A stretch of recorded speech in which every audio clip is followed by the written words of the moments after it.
Hello everybody, I hope आप सब healthy होंगे। मैं हूं आपकी biology educator Shivani ma'am. Welcome back to magnet brains, जो आपको प्रोवाइड कराता है किंडरगार्टन टू क्लास 12 हर क्लास हर सब्जेक्ट की क्वालिटी एजुकेशन, वो भी बिल्कुल फ्री। जी हाँ, आपने सही सुना, मैग्नेट ब्रेन्स प्रोवाइड कराता है अनपेड सब्सक्रिप्शन, चाहे वो सीबीएसई बोर्ड हो, यूपी बोर्ड हो, बिहार बोर्ड हो या एमपी बोर्ड हो। मैग्नेट ब्रेन्स आपको हर क्लास हर सब्जेक्ट के टॉपिक वाइज एक्सप्लेनेशन प्रोवाइड कराता है और साथ में ढेर सारे प्रैक्टिस क्वेश्चन। इतना ही नहीं, आप अवेल कर सकते हैं e notes and E book, जिसकी लिंक डिस्क्रिप्शन बॉक्स में दी है। तो चलते हैं आज की वीडियो की तरफ। आज की वीडियो हमारी class 11th biology unit number 4 that is plant physiology, और इस यूनिट का हम पहला चैप्टर कवर कर रहे हैं जो कि है photosynthesis in higher plants, right. और इस चैप्टर का हम आज एक टॉपिक कवर करने वाले हैं जो कि है where are the ATP and NADPH use, right. हमने देखा था कि फोटोसिंथेसिस में दो रिएक्शन होती है, लाइट रिएक्शन और डार्क रिएक्शन। लाइट रिएक्शन में बनता है एटीपी एनएडीपीएच और O2, वहीं पर डार्क रिएक्शन में एटीपी और एनएडीपीएच का यूज होता है, राइट। तो हम यही देखने वाले हैं कि बेटा फोटोसिंथेसिस में एटीपी और एनएडीपीएच का यूज कहाँ होता है, राइट। तो स्टार्ट करें उससे पहले सारे बच्चे अपनी अटेंडेंस लगा दीजिए। अटेंडेंस कैसे लगाना है ये तो आपको बहुत अच्छे तरीके से पता है। कैसे लगाना है अटेंडेंस? वीडियो को लाइक करना है और ज़्यादा से ज़्यादा शेयर करना है अपने दोस्तों, भाई बहनों और पड़ोसियों को, जिससे वो भी आपके साथ जुड़ सके और अच्छे से पढ़ाई कर सके, राइट। तो विदाउट एनी फर्दर डिले हम स्टार्ट करते हैं आज का सेशन। जैसे कि मैंने बोला था, फोटोसिंथेसिस में दो रिएक्शन होती है। फोटोसिंथेसिस में कितनी रिएक्शन होती है? दो रिएक्शन। तो हमने पढ़ा कि फोटोसिंथेसिस में दो रिएक्शन होती है, लाइट रिएक्शन और डार्क रिएक्शन, राइट। कौन सी? लाइट रिएक्शन और डार्क रिएक्शन। तो लाइट रिएक्शन और डार्क रिएक्शन की अगर बात करूं तो लाइट रिएक्शन हम ऑलरेडी पढ़ चुके हैं।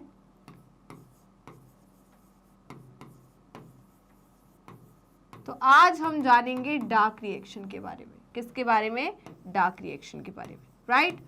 तो जो प्रोडक्ट लाइट रिएक्शन का बना, जैसे कि हम बात करें एटीपी, एनएडीपीएच और O2, उसका यूज होता है कहां पर? डार्क रिएक्शन में, राइट। इस एटीपी और एनएडीपीएच का यूज कहां पर होता है? डार्क रिएक्शन में। तो डार्क रिएक्शन में हम क्या करते हैं? यहां पर हम यूज करते हैं depends on product of light reaction. या हम बात करें सिंपल सी, यहां पर इस प्रोसेस को हम क्या बोलते हैं? यहां पर हम क्या करेंगे? सिंथेसिस करेंगे। किसकी? Synthesis of glucose. यहां पर किसकी सिंथेसिस होगी? ग्लूकोज की सिंथेसिस होगी, राइट। इतना समझ में आया कि नहीं? जल्दी बताइए। तो जल्दी से इसका स्क्रीनशॉट ले लीजिए। अब देखिए, we learn that the product of light reaction are ATP, NADPH and O2। यही हमने पढ़ा कि लाइट रिएक्शन का प्रोडक्ट क्या है? ATP, NADPH and O2। Of these O2 utilise, right. ये डिफ्यूज हो जाता है, ठीक है। ये मेम्ब्रेन के थ्रू O2 जो है वो डिफ्यूज हो जाता है, diffuses out of the chloroplast, while ATP and NADPH are used to drive the process leading to the synthesis of food, more accurately sugar, right। तो यहाँ पर ATP और NADPH का यूज होता है क्लोरोप्लास्ट के अंदर ही। कहाँ पर? जल्दी बताइए। ATP का जो यूज है उसको हम करते हैं शुगर की सिंथेसिस करने के लिए, शुगर का मतलब ग्लूकोज की सिंथेसिस करने के लिए, राइट। चले तो जल्दी से बेटा इसका स्क्रीनशॉट ले लीजिए। क्या आपने इसका स्क्रीनशॉट ले लिया? तो हम चलते हैं ब्लैंक स्लाइड पर और यहां पर समझते हैं हम किसके बारे में? जल्दी बताइए। डार्क रिएक्शन के बारे में। किसके बारे में? Dark reaction, right. तो हम देखेंगे किसके बारे में? डार्क रिएक्शन के बारे में, ओके।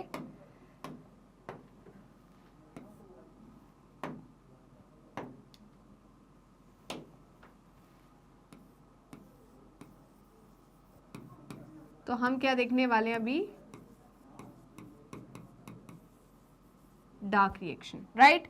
क्या देख रहे हैं, डार्क रिएक्शन। डार्क रिएक्शन की अगर मैं बात करूं तो इसे और क्या बोलते हैं हम, ऑल्सो नोन एज, इसे और क्या बोलते हैं हम, बायोसिंथेटिक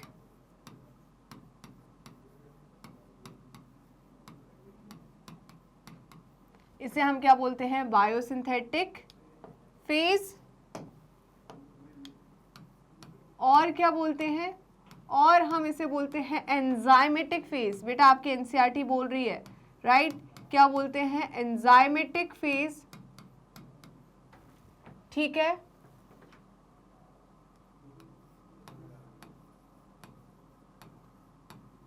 और क्या बोलते हैं, Blackman phase, right.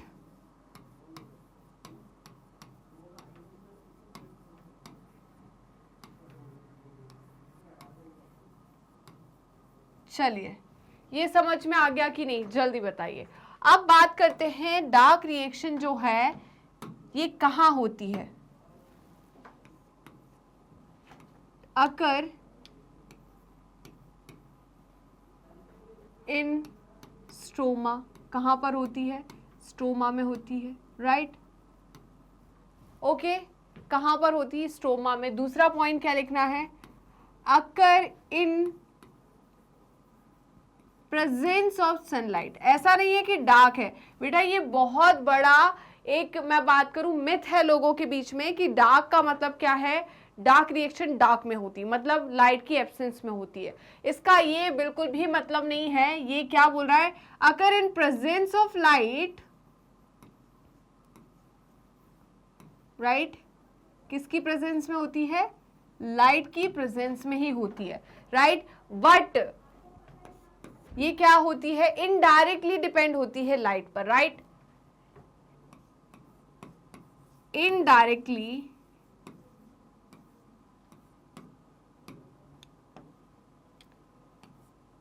Not directly depends on light, it means indirectly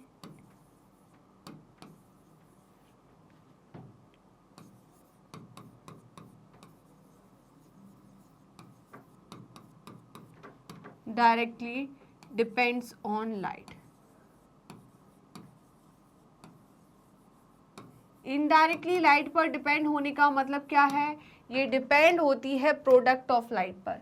किस पर, depends on product of light. किसके प्रोडक्ट पर डिपेंड करती है, प्रोडक्ट ऑफ लाइट रिएक्शन,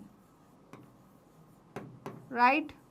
मतलब किस पर डिपेंड करेगी, एटीपी और एनएडीपीएच पर। किस पर डिपेंड करेगी, एटीपी एंड एनएडीपीएच पर क्या करेगी, ये डिपेंड करेगी, राइट बेटा। चलिए, तो जल्दी से इसका स्क्रीनशॉट ले लीजिए, जल्दी फटाफट इसका स्क्रीनशॉट लीजिए। इसमें किसकी सिंथेसिस होती है, जल्दी बताइए। इसमें हम क्या करते हैं, सिंथेसिस ऑफ ग्लूकोज करते हैं हम। किसकी सिंथेसिस, ग्लूकोज की सिंथेसिस करते हैं, या फूड भी कह सकते हैं। क्या बोल सकते हैं, फूड भी कह सकते हैं। तो चाहो तो आप और क्या कह सकते हो, सिंथेसिस करते हैं हम किसकी, फूड की, राइट बेटा।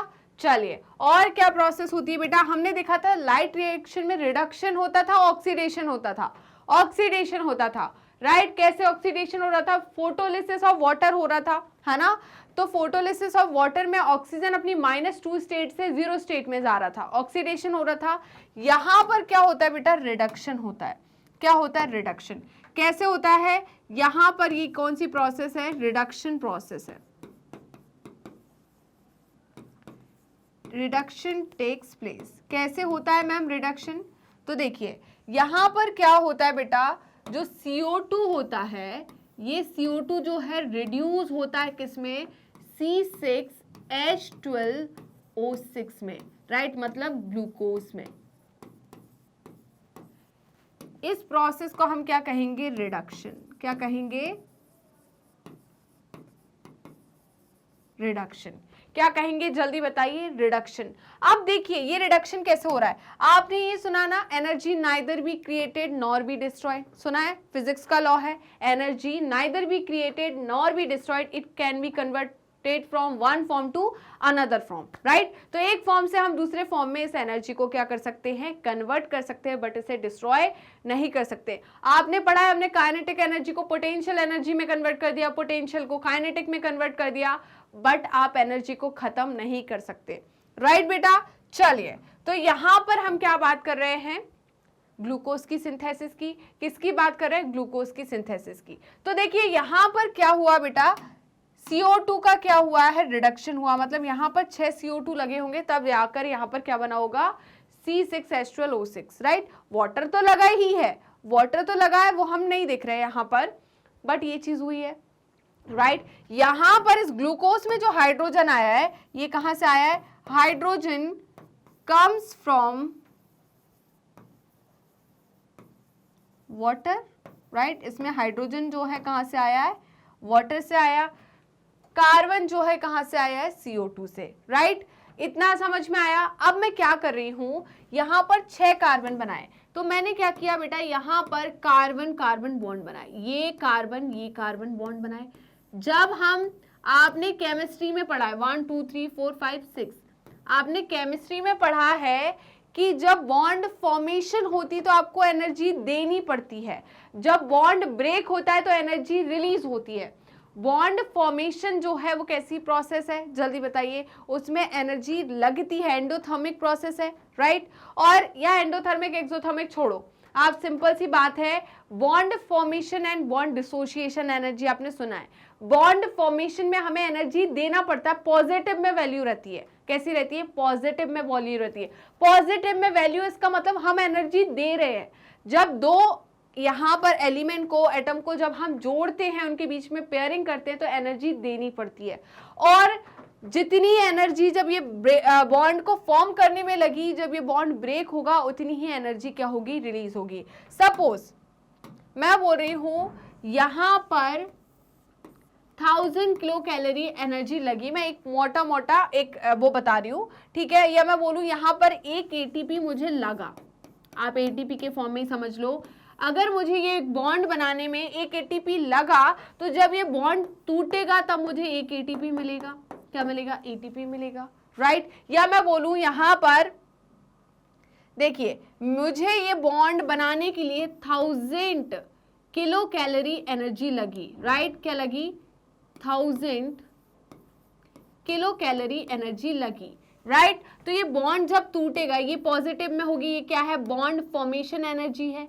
यह क्या है? बॉन्ड फॉर्मेशन एनर्जी है, राइट। ये क्या है? बॉन्ड फॉर्मेशन एनर्जी है, ये बॉन्ड फॉर्मेशन एनर्जी है।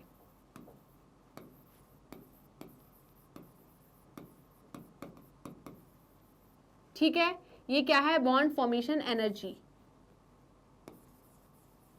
अब यहां पर क्या होगा बेटा, जब यही बॉन्ड टूटेगा तो यहां पर मुझे 1000 किलो कैलोरी एनर्जी मिलेगी, राइट। ये इसे हम क्या बोलेंगे? Bond dissociation energy. जितनी एनर्जी मैंने इसमें लगाई है इस बॉन्ड फॉर्मेशन में, उतनी ही एनर्जी मुझे मिलेगी। जब रेस्पिरेशन होता है, सेल्यूलर रेस्पिरेशन होता है, जब आप नेक्स्ट चैप्टर पढ़ोगे रेस्पिरेशन, वहां पर हम ग्लूकोज का ब्रेकडाउन कराएंगे। बेटा ग्लूकोज का ब्रेकडाउन क्यों करा रहे हैं? हमने क्या किया था, प्लांट में फोटोसिंथेसिस के दौरान पर ग्लूकोज बनाया था, और जब हमने कार्बन कार्बन बॉन्ड बनाए थे, ठीक है, तो यहाँ पर हमने कार्बन हाइड्रोजन बॉन्ड बनाए, तो इसमें एनर्जी को क्या कर दिया था? स्टोर कर दिया था। अब ये ग्लूकोज को आपने खाया, अब आपने खाया तो इस ग्लूकोज को जब आप तोड़ोगे, ये कार्बन कार्बन हाइड्रोजन बॉन्ड को तोड़ोगे तो उतनी ही एनर्जी निकलेगी और उसी एनर्जी को आप यूटिलाइज करोगे आपकी एक्टिविटी, सेल्यूलर एक्टिविटी को परफॉर्म करने के लिए, राइट। इतना समझ में आया कि नहीं? तो यहाँ पर क्या होता है बेटा, बॉन्ड फॉर्मेशन में एनर्जी रिक्वायर होती है, तो वो एनर्जी किस फॉर्म में, एटीपी और एनएडीपीएच के फॉर्म में क्या होती है, रिक्वायर्ड, राइट। तो जल्दी से बेटा इसका स्क्रीनशॉट ले लीजिए। क्या आपने इसका स्क्रीनशॉट ले लिया? बताइए, क्या आपने इसका स्क्रीनशॉट ले लिया है? चलिए, तो ये हमारा पॉइंट हो चुका था। आगे बढ़ते हैं। जिन बच्चों ने अभी तक वीडियो को, सेशन को लाइक नहीं किया है, वो जल्दी जल्दी वीडियो को लाइक कर दीजिए, राइट। चलिए, अब हम क्या बात करते हैं, this is the biosynthetic phase of photosynthesis. बेटा ये जो डार्क रिएक्शन है जिसमें एटीपी और एनएडीपीएच का यूज होता है, इसे हम बायोसिंथेटिक फेज कहते हैं फोटोसिंथेसिस का। क्यों? क्योंकि यहाँ पर सिंथेसिस हो रही है। किसकी सिंथेसिस हो रही है? सिंथेसिस हो रही है किसकी? शुगर की। किसकी? शुगर की सिंथेसिस हो रही है, राइट। तो यहाँ पर क्या हो रही है? सिंथेसिस हो रही है किसकी? शुगर की, इसीलिए हम इसे बायोसिंथेटिक फेज कहते हैं, right. This process does not directly depend on the presence of light, right. बेटा ये जो रिएक्शन है ये डायरेक्टली लाइट पर डिपेंड नहीं होती, बट ये डिपेंड होती है किस पर? प्रोडक्ट ऑफ लाइट पर। किस पर? लाइट के प्रोडक्ट पे, right. Reaction, it means ATP और NADPH beside CO2 and H2O। तो CO2 और H2O तो क्या हो गया? रॉ मटेरियल हो गया किसका? इनऑर्गेनिक रिएक्टेंट्स हो गए किसके? जल्दी बताइए, आपके डार्क रिएक्शन के, राइट। बट सिर्फ CO2 और H2O से तो काम नहीं चलेगा, उसमें क्या जरूरत पड़ जाती है? एटीपी की भी जरूरत पड़ती है, राइट। तो जल्दी से इसका स्क्रीनशॉट लीजिए। क्या आपने इसका स्क्रीनशॉट ले लिया? बताइए, तो हम आगे बढ़ेंगे। क्या आपने इसका स्क्रीनशॉट ले लिया है? तो देखिए, याद रखना आपको कहाँ कहाँ किस बायोसिंथेटिक फेज में एटीपी और एनएडीपीएच का यूज होता है, तो हम देख लेते हैं। देखिए, 3 ways by which ATP and NADPH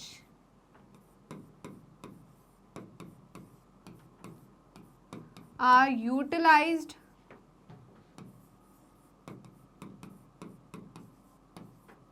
by plants। ठीक है, तो आप क्या पढ़ते हो? पहली पढ़ते हो। फर्स्ट कौन सा होगा? जल्दी बताइए। केल्विन साइकिल,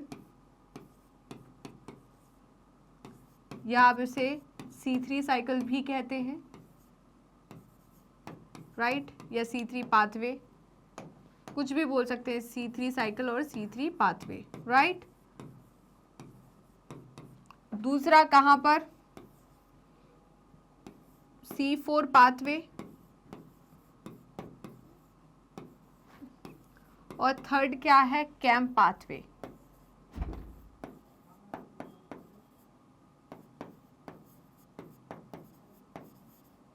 ओके, इन तीनों में बेटा किसका आपके एनसीईआरटी में कैम्प पाथवे नहीं दिया है, राइट।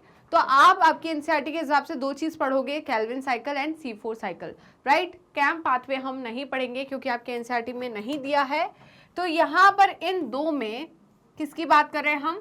केल्विन साइकिल और C4 साइकिल, मतलब C3 साइकिल और C4 साइकिल, इसमें किसका यूटिलाइजेशन होता है?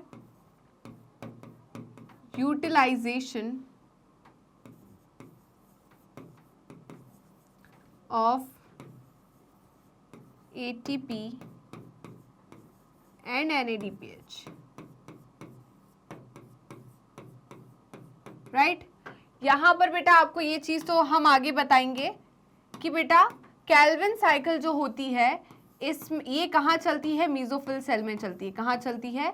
मीजोफिल सेल में, राइट। वहीं पर जो C4 पाथवे ये कहाँ चलती है? मीजोफिल सेल और बंडल सीड सेल में। कहां पर?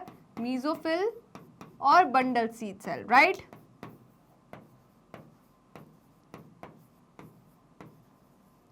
और अगर इसका भी जानना चाहो तो यहाँ पर भी याद रखना मीजोफिल, यहाँ पर मीजोफिल को सेपरेट कर देते हैं हम नाइट और डे में, राइट। यहाँ पर नाइट और डे में हम क्या करते हैं, सेपरेट कर देते हैं मीजोफिल को, बाकी रहता सिर्फ एक ही टाइप का सेल है, मीजोफिल सेल, राइट। दो टाइप के सेल जो इन्वॉल्व होते हैं वो C4 पाथवे या C4 साइकिल में ही इन्वॉल्व होते हैं। जल्दी से इसका स्क्रीनशॉट ले लीजिए बेटा। ओके, आई होप आपने इसका स्क्रीनशॉट ले लिया होगा। तो हम आगे बढ़ते हैं। You may wonder how this could be verified, right. तो कैसे इस चीज को वेरीफाई करेंगे हम देखते हैं। It is simple, immediately after light become unavailable the biosynthetic process continue for the some time and then stop। if then light is made available the synthesis start again, right। तो यहाँ पर बेटा क्या बोल रहा है ये कि लाइट जो है वो क्या है, अवेलेबल है, तो सिंथेसिस क्या होगी, फिर से स्टार्ट हो जाएगी, राइट। क्योंकि लाइट रिएक्शन की प्रोडक्ट पे तो कौन डिपेंड कर रहा है, dark reaction, right. Light reaction का प्रोडक्ट बनेगा, ठीक है, साइमल्टेनियसली इमीडिएटली कौन यूज हो जाएगा, उसका प्रोडक्ट किसमें, डार्क रिएक्शन में, राइट। चलिए आप देखिए, can be hand say that calling the biosynthetic phase a dark reaction. तो क्या हम ये सही बोल रहे हैं, बायोसिंथेटिक फेज को हम डार्क रिएक्शन बोल सकते हैं क्या, ठीक है। ये एक मिसनोमर है, क्या है, मिसनोमर, मतलब एक गलत थिंकिंग बना ली है कि यहाँ पर एक लाइट रिएक्शन है तो दूसरा क्या हो गया, डार्क रिएक्शन, राइट। तो ये बिल्कुल कंप्लीटली सही नहीं है, क्योंकि ये ऐसा तो नहीं है कि लाइट पर डिपेंड नहीं कर रही है, अंधेरे में हो रहा है, ये लाइट पर भी डिपेंड कर रहा है और अंधेरे में भी नहीं होता। तो यहाँ पर बेटा याद रखना, केल्विन साइकिल हमेशा डे टाइम में चलती है। इस पॉइंट को याद रखना है कि केल्विन साइकिल जो होती है हमेशा डे टाइम में ऑपरेट होती है। तो इस पॉइंट को याद रखने से आपको ये याद हो जाएगा कि भाई यहाँ पर डार्क रिएक्शन जो होती है वो डे में होगी। तो यहाँ पर ये इसमें तो कोई डिपेंड कर ही नहीं रहा, लाइट की एब्सेंस में डार्क रिएक्शन होती है, ऐसा तो कुछ है नहीं।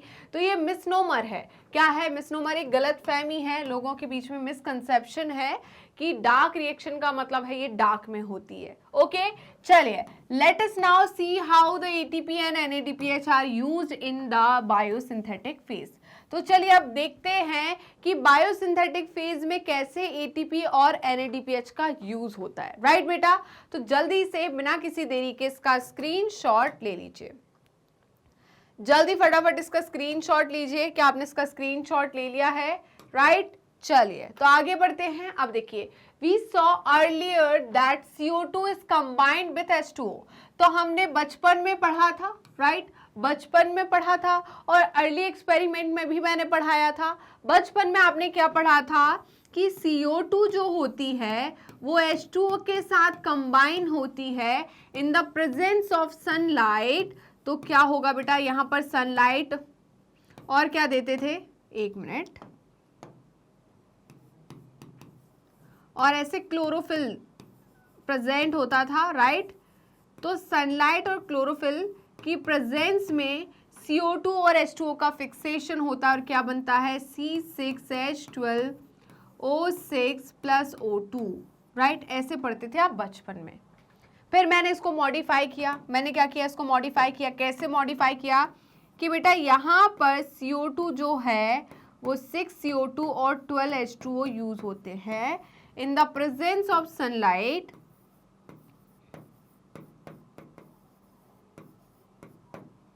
क्लोरोफिल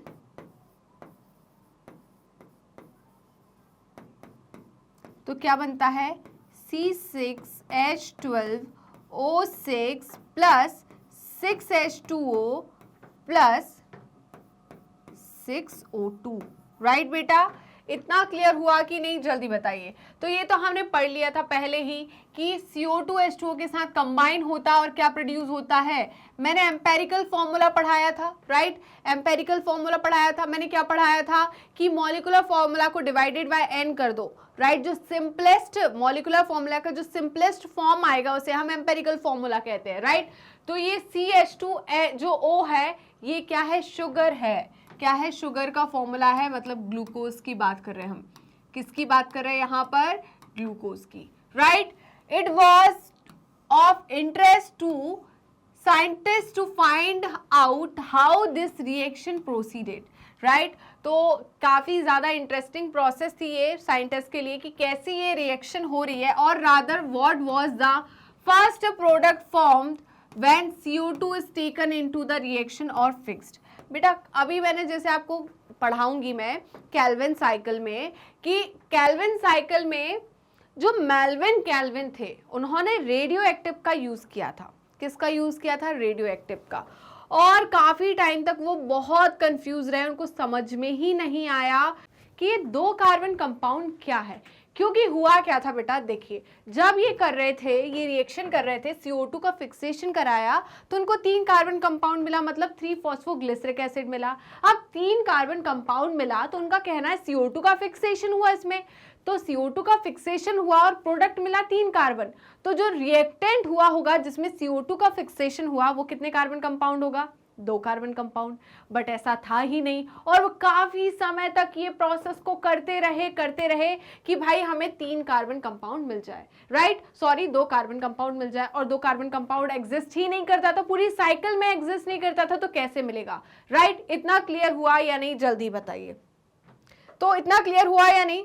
क्या आपने स्क्रीनशॉट ले लिया? बताइए, क्या आपने स्क्रीनशॉट ले लिया? अब देखिए, जस्ट आफ्टर वर्ल्ड वॉर 2 के जस्ट बाद, among the several efforts to put radioisotopes, right, तो बेटा to beneficial use, the work of Melvin Kelvin is exemplary।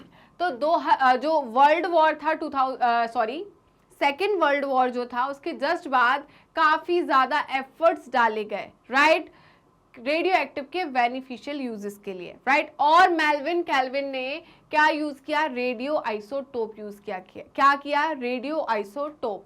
तो देखिए, the use of radio active carbon 14, तो मेल्विन केल्विन ने बेटा, मैं आपको पढ़ाऊंगी आगे कौन से चैप्टर, इसी में केल्विन साइकिल में, कि मेल्विन केल्विन ने क्या किया था? रेडियो एक्टिव, कौन सा? Radio active isotope, right. किसका आइसोटोप था? कार्बन 14। कार्बन, नॉर्मल कार्बन क्या होता है? Carbon 12, right. नॉर्मल कार्बन क्या होता है? कार्बन 12। मैंने रेडियो आइसोटोप लिया, कार्बन 14 लिया, ठीक है, जिसको यूज करते हैं हम कार्बन डेटिंग में। By him in algal photosynthesis study, ये इसका यूज उन्होंने क्या किया? कहां पर किया? एल्गी पर। कौन सी एल्गी पर? क्लोरेला पर। कहां पर? क्लोरेला पर, राइट। तो क्लोरेला पर उन्होंने क्या देखा? जल्दी बताइए। वहां पर उन्होंने फोटोसिंथेसिस को देखा, और वहां पर उन्होंने कार्बन जो है CO2 जो ली थी उसमें कार्बन कौन सा लिया था? Carbon 14, right. Led to the discovery that the first CO2 fixation product was 3 carbon organic acid, right. तो पहला जो फिक्सेशन के बाद, CO2 फिक्सेशन के बाद जो पहला स्टेबल प्रोडक्ट मिला वो कितने कार्बन कंपाउंड था? 3 कार्बन कंपाउंड ऑर्गेनिक एसिड था, जिसे हम क्या बोलेंगे? 3-फॉस्फो ग्लिसरिक एसिड। ऑर्गेनिक एसिड है ये, क्या है? Organic acid. आपकी एनसीईआरटी बोलती है बेटा PGA, आपकी एनसीईआरटी बोल रही है PGA, राइट। और इसे हम और क्या बोल सकते हैं? 3-फॉस्फो ग्लिसरेट,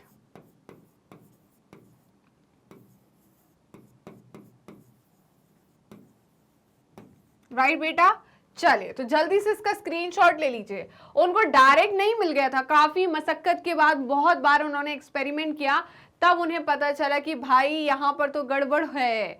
यहां पर बन रहा था 6 कार्बन कंपाउंड, बट वो अनस्टेबल था इसलिए ब्रेक हो जा रहा था, और वो 6 कार्बन कंपाउंड को ढूंढने में लगे हुए थे, राइट। चलिए, तो जल्दी से इसका स्क्रीनशॉट लीजिए बेटा, जल्दी फटाफट इसका स्क्रीनशॉट लीजिए। आप देखिए, he also contributed to working out the complete biosynthetic pathway। तो बेटा इन्होंने क्या किया? जल्दी बताइए। Working out the complete biosynthetic pathway, hence it was called Calvin cycle. तो बेटा केल्विन साइकिल में इनका काफी ज्यादा योगदान था, इसीलिए इनके एक्सपेरिमेंट के बाद, इनके वर्क के बाद इस साइकिल को क्या नाम दिया गया? केल्विन साइकिल, क्योंकि ये किसने डिस्कवर की थी? मेल्विन केल्विन ने। राइट, क्लियर है। द फर्स्ट प्रोडक्ट आइडेंटिफाई, जो पहला प्रोडक्ट आइडेंटिफाई हुआ था वो क्या था? 3-फॉस्फोग्लिसरिक एसिड था। ठीक है, इन शॉर्ट हम इसे क्या बोलते हैं? PGA भी कहते हैं। क्या बोलते हैं? PGA। How many carbon atom does it have? इसमें कितने कार्बन एटम होते हैं बेटा? 3 कार्बन होते हैं। कितने कार्बन होते हैं? 3 कार्बन होते हैं। इसलिए केल्विन साइकिल को ऑल्सो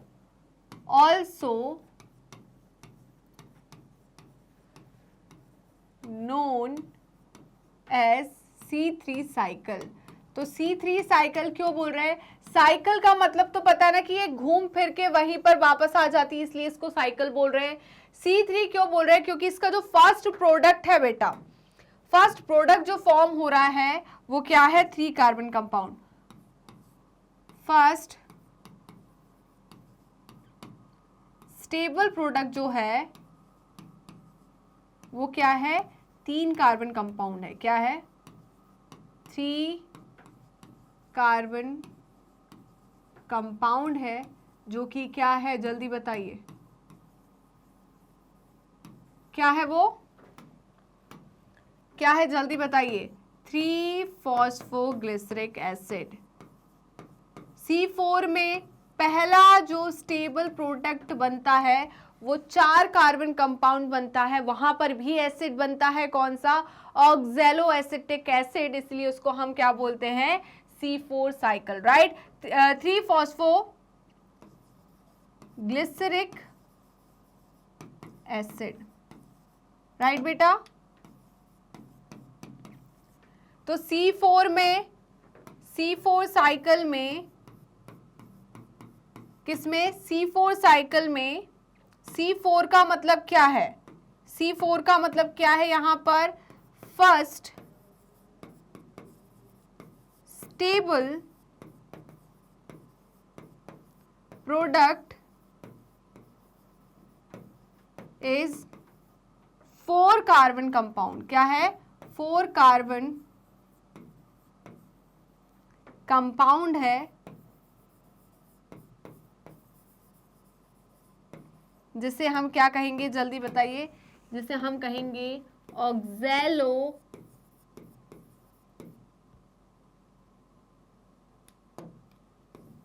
एसिटिक एसिड। ये कितने कार्बन कंपाउंड है? 4 कार्बन कंपाउंड है। इसे OAA भी कहते हैं। राइट, ये जो है ये कितना कार्बन कंपाउंड है? 3 कार्बन कंपाउंड है। इसे हम शॉर्ट में और क्या कहते हैं? जल्दी बताइए। इसे हम कहते हैं PGA। क्या कहते हैं बेटा? PGA। राइट, तो जल्दी से बेटा इसका स्क्रीनशॉट ले लीजिए। जल्दी स्क्रीनशॉट लीजिए। क्या आपने स्क्रीनशॉट ले लिया? बताइए, क्या आपने स्क्रीनशॉट ले लिया? अब देखिए, scientist also try to know whether all plants have PGA as the first product. तो अब साइंटिस्ट ने बाकी प्लांट पे एक्सपेरिमेंट करके देखा कि सारे प्लांट्स में कि पहला जो प्रोडक्ट फॉर्म हो रहा है वो 3 कार्बन कंपाउंड PGA ही फॉर्म हो रहा है। Right, as a first product of CO2 fixation. CO2 fixation के बाद जो पहला प्रोडक्ट बन रहा है कि वो सब में PGA ही है। तो और whether any other product was formed in the other plant, या कोई दूसरा प्रोडक्ट फॉर्म हो रहा है दूसरे प्लांट्स में। तो experiments conducted over a wide range, काफी ज्यादा एक्सपेरिमेंट, काफी वाइड रेंज पे ये एक्सपेरिमेंट किए गए। राइट, काफी ज्यादा प्लांट्स पे ये एक्सपेरिमेंट किए गए, led to the discovery of another group of plant where the first stable product of CO2 fixation was again an organic acid. मैंने जैसे कि बोला था यहां पर भी ऑर्गेनिक एसिड बनता है, बट ये क्या है? 4 कार्बन कंपाउंड है। इसमें 4 एटम होते हैं, 4 कार्बन एटम होते हैं, जो कि क्या है? Oxalo acetic acid. मतलब क्या बोलेंगे इसे हम? OAA। क्या बोलेंगे? OAA। राइट, ये किसका फर्स्ट प्रोडक्ट है? C4 साइकिल का। किसका है? C4 साइकिल का। राइट, C4 साइकिल के एग्जाम्पल कौन है? जल्दी बताइए। आपका एग्जाम्पल के तौर पे आप लिख सकते हो मेज, सॉर्गम और शुगरकेन। राइट बेटा, तो जल्दी से इसका स्क्रीनशॉट ले लीजिए। क्या आपने इसका स्क्रीनशॉट ले लिया बताइए, तो हम आगे बढ़ जाएं। ओके, अब देखिए, this acid was identified to be oxaloacetic acid. इस एसिड को जो कि दूसरे प्लांट बना रहे थे, राइट, वो एसिड जो 4 कार्बन कंपाउंड वाला एसिड था वो कौन सा था? ऑक्सैलोएसिटिक एसिड, और हम इसे क्या बोलते हैं शॉर्ट में? OAA। Since then CO2 assimilation during the photosynthesis was said to be the 2 main types, right? Those plant in which the first product of CO2 fixation is C3 acid, right? जिन plant में CO2 fixation के बाद पहला product जो है वो 3 carbon वाला बन रहा था, उस पाथवे को, उन प्लांट में जो पाथवे चल रही थी उसे हमने C3 पाथवे कहा। और जो जिनमें पहला फर्स्ट प्रोडक्ट जो है C4 एसिड बना, मतलब ऑक्सैलोएसिटिक एसिड बना, उन्हें हमने क्या कहा? C4 pathway. क्या कहा? C4 pathway. राइट, तो जल्दी से बेटा इसका स्क्रीनशॉट ले लीजिए। क्या आपने इसका स्क्रीनशॉट ले लिया? बताइए, क्या आपने इसका स्क्रीनशॉट ले लिया? अब देखिए, these two groups of plants show other associated characteristic that we will discuss later, right? तो अब हम separately Calvin cycle, Calvin pathway या कैल्विन C3 पाथवे, आप कुछ भी बोल लो, और C4 पाथवे, हेचेनस्लेक पाथवे, कुछ भी बोल लो, ये वहां पर हम जो डिफरेंसेस है वो अलग से पढ़ेंगे। राइट, तो जल्दी से इसका स्क्रीनशॉट ले लीजिए। अभी तक जिन बच्चों ने सेशन को लाइक नहीं किया और शेयर नहीं किया, प्लीज बच्चा जल्दी जल्दी कर दीजिए। राइट, अब देखिए, अब हम बात कर रहे हैं the primary acceptor of CO2 की। किसकी? CO2 प्राइमरी एक्सेप्टर की। तो देखिए, late us now ask ourselves a question that was asked by the scientists who were struggling to understand the dark reaction। बेटा, जो डार्क रिएक्शन को समझने में काफी ज्यादा मेहनत मशक्कत कर रहे थे, अब उनकी बात करते हैं हम। How many carbon atom would a molecule have which after accepting fixing CO2 would have 3 carbon of PGA? Right, तो जल्दी से इसका स्क्रीनशॉट ले लीजिए। तो इनका कहना है कि जो मॉलिक्यूल CO2 को एक्सेप्ट कर रहा था, मतलब प्राइमरी एक्सेप्टर ऑफ CO2, और बना रहा था, उसका प्रोडक्ट जो बन रहा था 3 कार्बन कंपाउंड बन रहा था। राइट, क्या बन रहा था? 3 कार्बन कंपाउंड। तो वो काफी ज्यादा परेशान थे कि ये 3 कार्बन कंपाउंड जो बन रहा है, ठीक है, क्या बन रहा है? 3 कार्बन कंपाउंड बन रहा है। तो सिंपल सी बात, इसमें एक CO2 फिक्स हो रहा होगा। अब CO2 फिक्स हो रहा है इसमें, तो क्या होना चाहिए? जिसमें CO2 फिक्स हो रहा है वो 2 कार्बन कंपाउंड होना चाहिए था। क्या होना चाहिए था? 2 कार्बन कंपाउंड। राइट, तो इसमें कैल्विन जी काफी ज्यादा परेशान हो गए। पहले मैंने क्या 5 कार्बन बोल दिया था? क्या मैंने कुछ बोल दिया था ऐसा? राइट, तो देखिए, क्या इन्होंने, क्या कैल्विन जी काफी ज्यादा परेशान थे। उनका कहना था कि मैंने क्या कराया? CO2 का फिक्सेशन कराया, एटमॉस्फेरिक CO2 का फिक्सेशन कराया इस मॉलिक्यूल में। राइट, ये अननोन मॉलिक्यूल था। ये क्या था? अननोन। ये अननोन मॉलिक्यूल जो है वो उन्हें नहीं पता था कि ये कितने कार्बन कंपाउंड है। राइट, कितने कार्बन कंपाउंड जो मॉलिक्यूल है वो उन्हें नहीं पता था। राइट, और उन्हें ये पता था कि यहां पर क्या बन रहा है? 3 कार्बन कंपाउंड बन रहा है। क्या बन रहा है? 3 कार्बन कंपाउंड, जो कि था 3 PGA।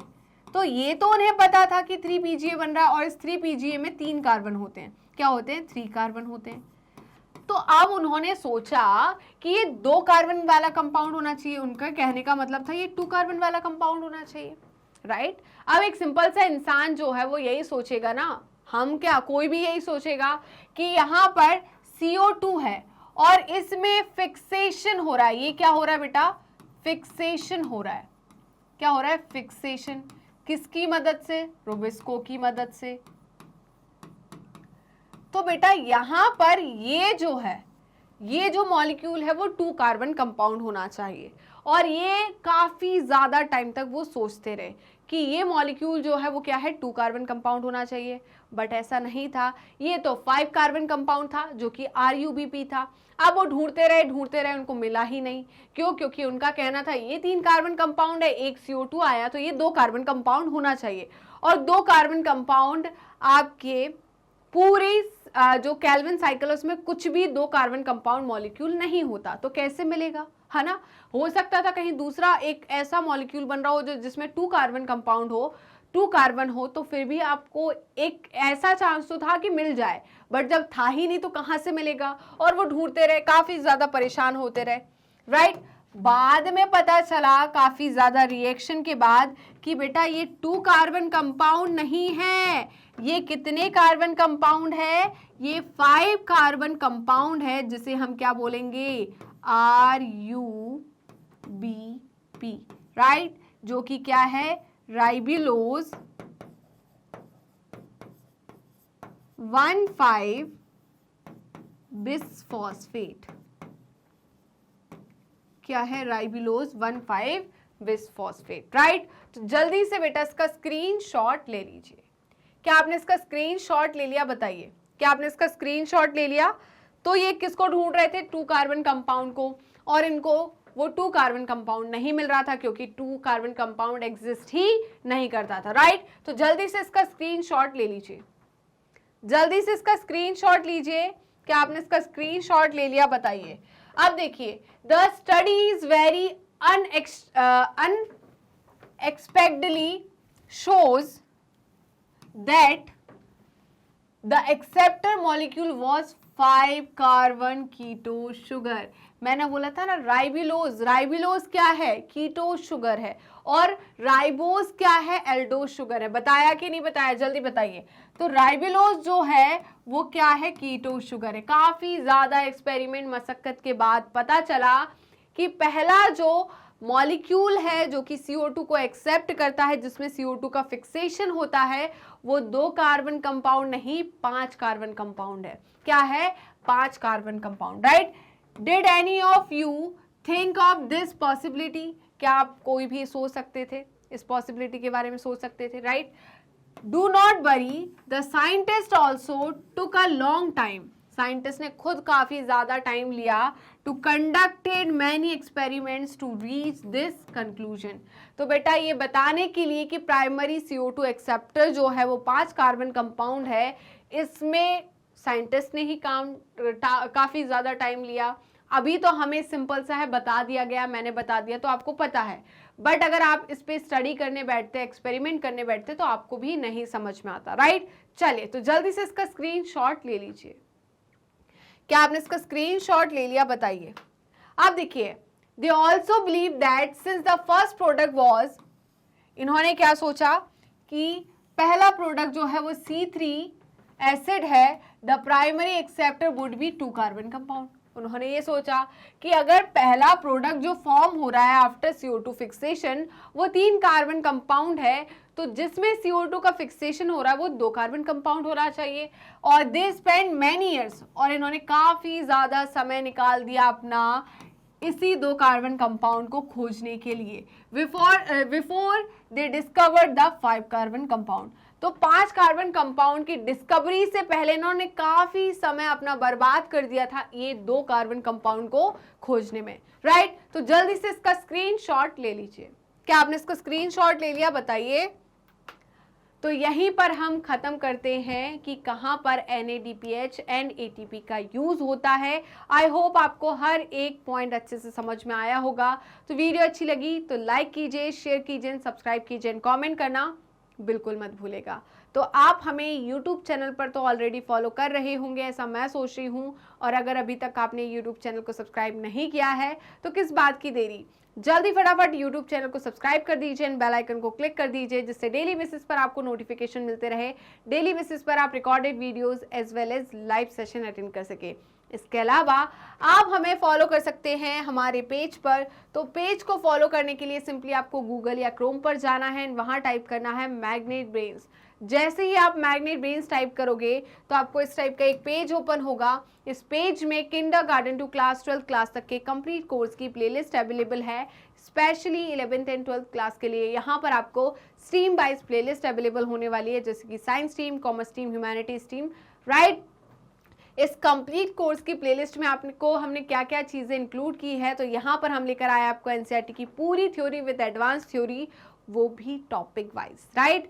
और साथ में लेकर आए हैं NCERT solution, MCQs, MIQs, one short revision, quick revision and daily practice question, जिससे आपका हर एक चैप्टर अच्छे तरीके से कंप्लीट हो, ना कि सिर्फ थ्योरी वाला पार्ट, आपका पूरा क्वेश्चन वाला पार्ट और रिवीजन भी यहीं से इस प्लेलिस्ट के थ्रू कंप्लीट हो जाए, और इससे आपकी स्टडी काफ़ी ज़्यादा स्मार्ट बनने वाली है, राइट।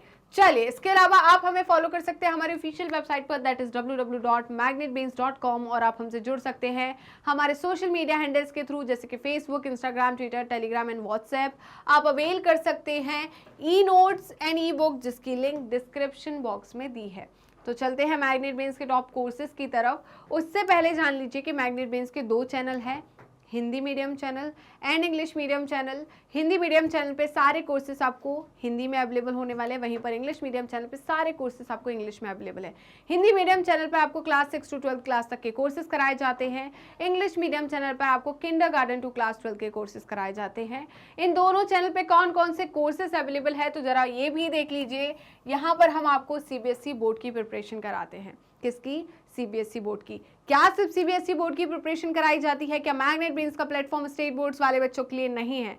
तो ऐसा बिल्कुल नहीं है, क्योंकि मैग्नेट ब्रेन्स सीबीएसई बोर्ड के साथ स्टेट बोर्ड को भी इंक्लूड करता है, जैसे कि Delhi board, Bihar board, UP board, MP board, Rajasthan board. इसके साथ ही वैदिक maths crash course, spoken English, ये सारे के सारे टॉप कोर्सेज मैग्नेट ब्रेन्स आपको हाई क्वालिटी एजुकेशन के साथ 100% फ्री में प्रोवाइड कराता है। जी हाँ, मैंने यही कहा और आपने सही सुना, मैग्नेट ब्रेन्स प्रोवाइड कराता है अनपेड सब्सक्रिप्शन। तो जुड़े रहिए मुझसे, और मैग्नेट ब्रेन्स से मिलते हैं नेक्स्ट वीडियो में। तब तक के लिए बाय बाय।